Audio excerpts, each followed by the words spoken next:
Imagine Elvis Presley backstage before a concert, but instead of checking his voice or adjusting his famous jumpsuit, he's doing something completely unexpected. He's sitting at his dressing room table, carefully selecting rings from a velvet-lined pouch, slipping them onto his fingers one by one, like a gambler arranging his lucky chips before the biggest game of his life. But this wasn't gambling. This was Elvis preparing for what he considered his greatest performance. Not just entertaining crowds, but transforming lives with a single spontaneous act of generosity. Most people know Elvis as the king of rock and roll, but what they don't realize is that he was also the king of an entirely different realm, a glittering universe of gold, diamonds, and precious stones that he carried with him everywhere he went. This wasn't just about looking good on stage. Elvis's relationship with jewelry was something far more profound and personal than anyone could have imagined. Elvis owned hundreds of pieces of jewelry, gold rings encrusted with diamonds, religious pendants that reflected his deep spiritual beliefs, and his famous TCB, taking care of business, pieces that became his signature. But here's what's truly remarkable. He didn't just collect these treasures to admire them in private. He wore them, flaunted them, and most incredibly, he gave them away to complete strangers on a whim. The collection was vast and eclectic. Diamond rings that could blind you under stage lights, custom-designed pendants that told stories of his faith and philosophy, bracelets heavy with gold that jingled softly as he moved across the stage. Some pieces were worth thousands of dollars, others were priceless because of their personal significance. But to Elvis, their real value wasn't measured in dollars. It was measured in the joy they could bring to another person's life. Priscilla Presley once joked that Elvis kept buying jewelry for his manager, Colonel Parker, because he already had everything. It became a running gag between them. But this wasn't really about Parker having too much stuff. It was about Elvis having an almost compulsive need to express his feelings through gifts, and jewelry was his preferred language of affection. What made Elvis's approach to jewelry truly unique was that he often designed pieces himself, sometimes with Priscilla's input. The famous TCB logo, for instance, wasn't just something a designer created for him. It was a collaborative effort that represented his personal philosophy of getting things done, of taking care of business, of being reliable and trustworthy. As Priscilla herself said, Elvis loved jewelry. He wore it, and he also loved giving it away. But this simple statement barely scratches the surface of what was really happening. Elvis wasn't just giving away jewelry.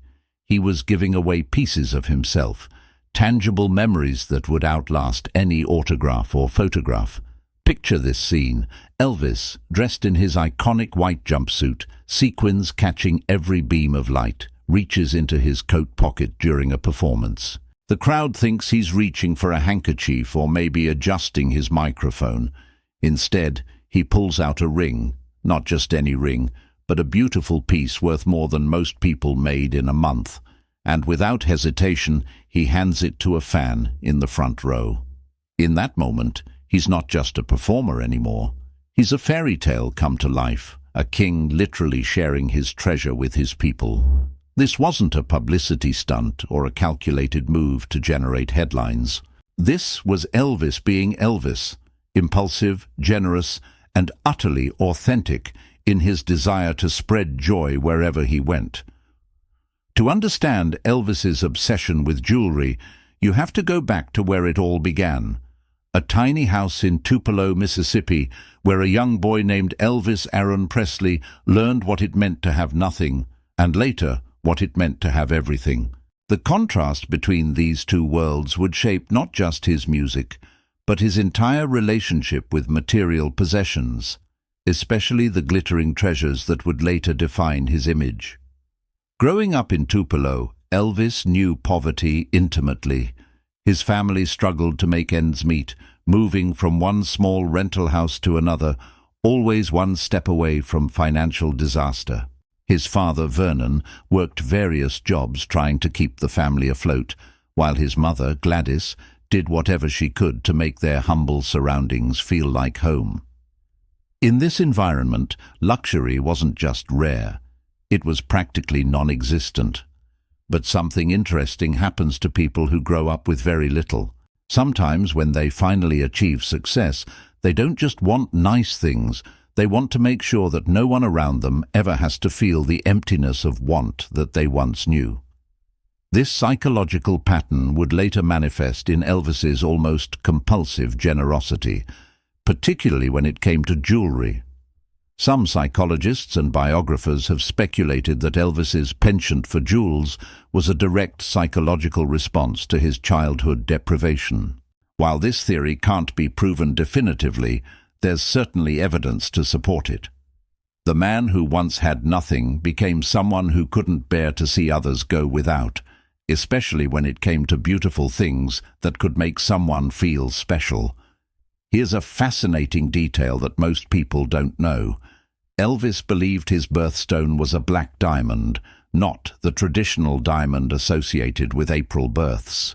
This wasn't based on any astrological chart or jewelry guide. It was pure Elvis, creating his own mythology around precious stones.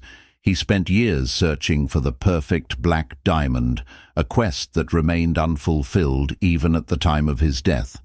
This search wasn't just about finding a pretty rock. It was about finding something that represented his unique identity, something as rare and distinctive as he believed himself to be. The transition from Tupelo to Graceland, from poverty to unimaginable wealth, happened relatively quickly for Elvis. But unlike many celebrities who gradually acquire expensive tastes, Elvis seemed to embrace luxury with the enthusiasm of someone making up for lost time. Cars, houses, clothes, and especially jewelry. He didn't just buy these things, he collected them with an almost childlike wonder. His approach to collecting was distinctly non-traditional. While most jewelry collectors focus on investment pieces or historically significant items, Elvis collected based on immediate emotional appeal. A ring caught his eye? He bought it. A pendant reminded him of his mother? He had to have it. A bracelet would look good on someone he cared about. Purchase made. One of the most entertaining stories from this period involves Elvis's Las Vegas jeweler, Mordecai Yerushalmi, who claimed that Elvis once walked through a casino disguised as a rabbi to hide his identity while shopping for diamonds. Picture this: the king of rock and roll, arguably one of the most recognizable faces in the world, thinking he could blend in at a jewelry counter by wearing fake facial hair and religious garments. It's both hilarious and endearing, a glimpse into Elvis's sometimes naive belief that he could experience normal life if he just tried hard enough. But this story also reveals something important about Elvis's relationship with jewelry shopping. It wasn't just about acquiring beautiful things, it was about the experience, the thrill of discovery, the joy of finding something special. Even when he could afford to have jewelers come to him, Elvis preferred the adventure of going out and hunting for treasures himself. The journey from Tupelo to Graceland was more than geographical. It was a transformation from someone who had nothing to someone who wanted to give everything away. If you thought Elvis's jewelry obsession was impressive just based on his personal collection, wait until you hear about the mobile jewelry store that followed him everywhere he went. This is where the story gets truly extraordinary, because Elvis didn't just own jewelry. He created an entire traveling jewelry operation that would make Tiffany & Co. envious. Enter Lowell Hayes, a jeweler who became much more than a vendor to Elvis. He became an essential part of the Elvis experience. Hayes didn't just sell jewelry to Elvis. He literally traveled with him, carrying a specially designed suitcase filled with carefully selected rings, pendants, bracelets, and other precious pieces. This wasn't a small collection either. We're talking about a suitcase that contained enough jewelry to stock a high-end jewelry store, all chosen specifically because Hayes understood Elvis's taste and more importantly, his generous nature. The genius of this arrangement was that it satisfied Elvis's two primary jewelry needs simultaneously: his personal desire to constantly refresh his collection and his compulsive need to have gifts available for spontaneous giving. Imagine being at a concert and seeing Elvis on stage, knowing that just off stage there was literally a suitcase full of diamonds and gold, ready to be distributed to anyone who caught the king's attention. This mobile jewelry store followed Elvis everywhere, to recording sessions, to movie sets, but most famously to his live performances. Hayes became so integral to the Elvis operation that band members and staff would joke that you couldn't have an Elvis show without two things: Elvis himself and Hayes's jewelry suitcase. The most incredible part of this arrangement was how Elvis used it during performances. Most performers might have a few small items to throw to the crowd, perhaps pics or small souvenirs. But Elvis was literally giving away pieces worth hundreds or thousands of dollars, night after night, show after show. The economics of this generosity were staggering, but Elvis never seemed to consider the financial cost. One of the most memorable examples of this happened in 1975 during a concert in North Carolina. Elvis, in a moment of pure, spontaneous generosity, actually had Hayes bring the jewelry case onto the stage. Picture the scene: thousands of screaming fans, Elvis in his full performing glory, and then suddenly a suitcase of jewelry being opened right there on stage. Elvis began selecting pieces and handing them directly to women in the front rows, turning what was already an unforgettable concert into something that felt more like a fairy tale. The security implications of this were enormous. Here was one of the world's most famous performers, on stage with thousands of people, literally handling valuable jewelry and giving it away. His security team must have aged years during incidents like these, but Elvis seemed completely unconcerned about the risks.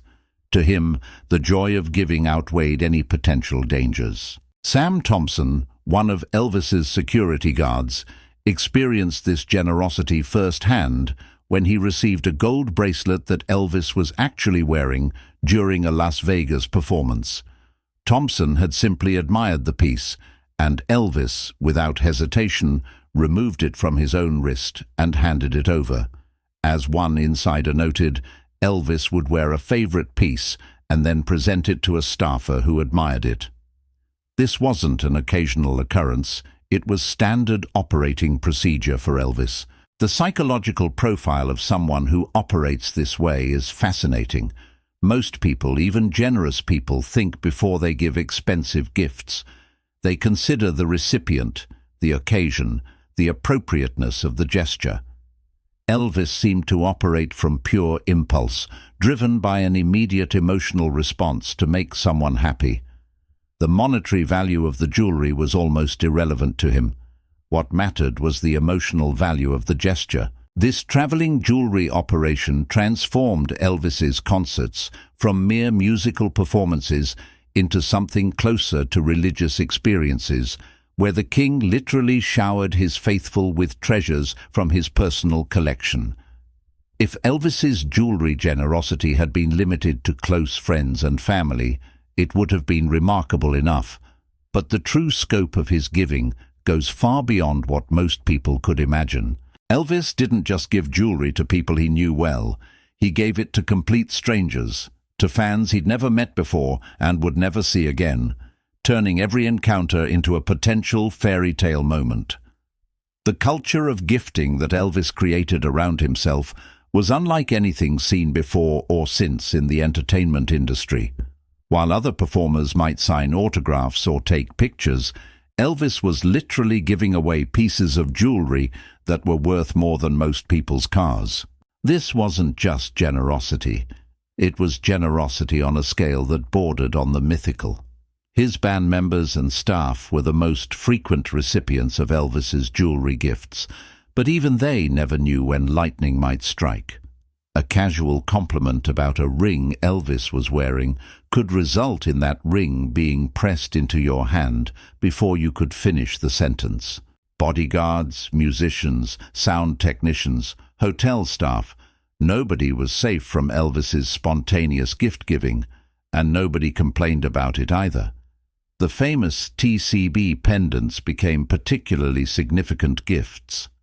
Taking care of business wasn't just Elvis's motto, it was his philosophy of life, and these custom-designed pieces represented membership in his inner circle. But here's what makes the story even more interesting. There was a special 10-carat diamond TCB ring designed by Priscilla that she hadn't seen since it was made. For years, its whereabouts were unknown until it suddenly appeared in an auction decades later, having been gifted by Elvis to someone who kept it secret all those years. One of the most dramatic examples of Elvis's public jewelry giving happened during a Las Vegas concert. Picture this scene.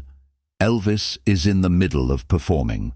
The crowd is screaming, the lights are blazing, and suddenly he stops the show. He reaches into his pocket, pulls out a ring, and without any explanation, walks to the edge of the stage and hands it to a woman in the front row. The crowd goes absolutely wild, not just because of the musical performance, but because they've just witnessed what felt like a miracle. These weren't small token pieces either. After a Houston concert in 1975, Elvis gave a diamond and ruby ring to a fan that later sold at auction for $13,000.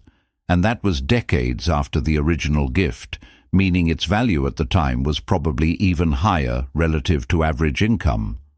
Imagine being that fan, going to a concert expecting to hear some great music, and leaving with a piece of jewelry worth more than you make in several months. The randomness of Elvis's giving made every encounter with him feel like a potential lottery win.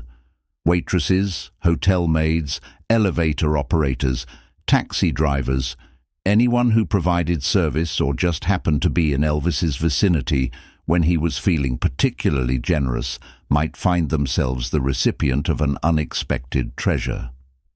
There are countless stories of people whose lives were changed by a single moment of Elvis's generosity. But here's what made these gifts even more special. Elvis never made a big production out of giving them. He didn't call photographers or make announcements. These were private moments of generosity, shared between Elvis and the recipient, made precious by their spontaneous and personal nature. The publicity came later, when recipients would tell their stories or when pieces appeared at auctions, but the original gesture was always intimate and immediate. The psychological impact of these gifts went far beyond their monetary value. Imagine being chosen by Elvis Presley to receive a piece of his personal jewelry. You're not just getting a valuable item, you're getting a tangible connection to one of the most famous people who ever lived. You're getting a story that you'll tell for the rest of your life, a memory that transforms an ordinary day into something magical. This gift-giving pattern reveals something profound about Elvis's character. Despite his fame and wealth, he remained connected to the idea that individual acts of kindness could transform lives. Every ring he gave away, every pendant he pressed into someone's hand, was his way of saying that they mattered, that they were worth noticing, that they deserved something beautiful in their lives. When Elvis died in 1977, he left behind more than just a musical legacy. He left behind thousands of pieces of jewelry scattered across the world in the hands of friends, family, staff members, and fans. What happened to all those rings, pendants, and bracelets that Elvis had so generously given away during his lifetime would become a story almost as fascinating as the original generosity itself.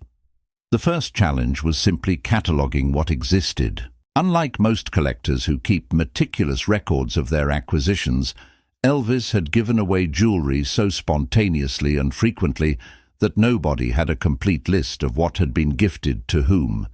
Pieces that had been handed to fans during concerts, rings given to hotel staff, pendants presented to band members. They were all out there somewhere, but tracking them down would prove nearly impossible. Major auction houses began featuring Elvis jewelry collections within years of his death, and the results were staggering. Hundreds of pieces that Elvis had given to Colonel Parker alone were eventually sold, representing just a fraction of his total generosity. Each auction brought new stories to light as consigners explained how they had come to possess their pieces. Stories of chance encounters, moments of kindness, and spontaneous generosity that painted a picture of Elvis's character more vivid than any biography could. But with the popularity of Elvis memorabilia came an inevitable problem: fakes. The market became flooded with jewelry claiming to have belonged to Elvis or to have been gifted by him. Some forgeries were obvious: cheap pieces with poorly executed TCB engravings that fooled nobody with even basic knowledge of Elvis's actual collection. Others were sophisticated reproductions that required expert analysis to identify as fakes. Priscilla Presley became deeply concerned about this problem, publicly warning collectors about the prevalence of inauthentic Elvis jewelry on the market. As she stated, "There is so much product out there that is not authentic at all, and that worries me." Her concern wasn't just about people being financially defrauded, though that was certainly an issue. She was also worried about the dilution of Elvis's legacy, the way that fake items could undermine the significance of the real gifts he had made. The authentication process became incredibly complex. Unlike paintings that might have clear provenance documentation, Elvis's spontaneous gifts often had no paper trail. A ring given to a waitress in Las Vegas, a bracelet handed to a fan after a concert. These transactions had no receipts, no witnesses beyond the recipient, no documentation beyond personal memory. Authenticating these pieces required a combination of historical research, materials analysis, and sometimes educated guesswork based on Elvis's known preferences and giving patterns. One of the most significant recoveries involved Colonel Parker's collection. After years of uncertainty about the authenticity of various Parker-related items, Priscilla helped recover and authenticate a substantial collection that had been given to Elvis's manager over the years. This wasn't just about ensuring the items were real, it was about preserving the story behind each piece, the relationships they represented, and the generosity they commemorated. The guitar Elvis played during his famous 1968 comeback special appeared at auction alongside jewelry pieces, illustrating how his various collections had been dispersed over the years. Each item carried not just monetary value, but historical significance, representing different phases of Elvis's career and different aspects of his personality. Perhaps most poignantly, some of the most valuable pieces were those given to people who had no idea of their worth. Stories emerged of recipients who had kept Elvis-gifted jewelry in jewelry boxes for decades, wearing pieces occasionally without realizing they owned items worth tens of thousands of dollars. These discoveries highlighted the genuine nature of Elvis's generosity. He gave valuable gifts to people who had no expectation of receiving anything valuable, making the gestures even more meaningful.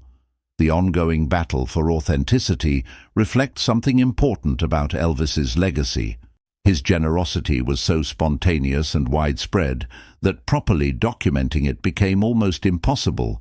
But that same spontaneity was what made the generosity so special in the first place. At the end of every story about Elvis's jewelry obsession, we come back to that leather pouch he carried with him everywhere, a simple container that held so much more than rings and pendants. That pouch was Elvis's toolkit for instant joy, his way of ensuring that he could transform any ordinary moment into something extraordinary for anyone who crossed his path. Understanding why Elvis carried that pouch requires understanding something fundamental about his character that goes beyond his fame or his music. Elvis never forgot what it felt like to have nothing, and he never got comfortable with having everything.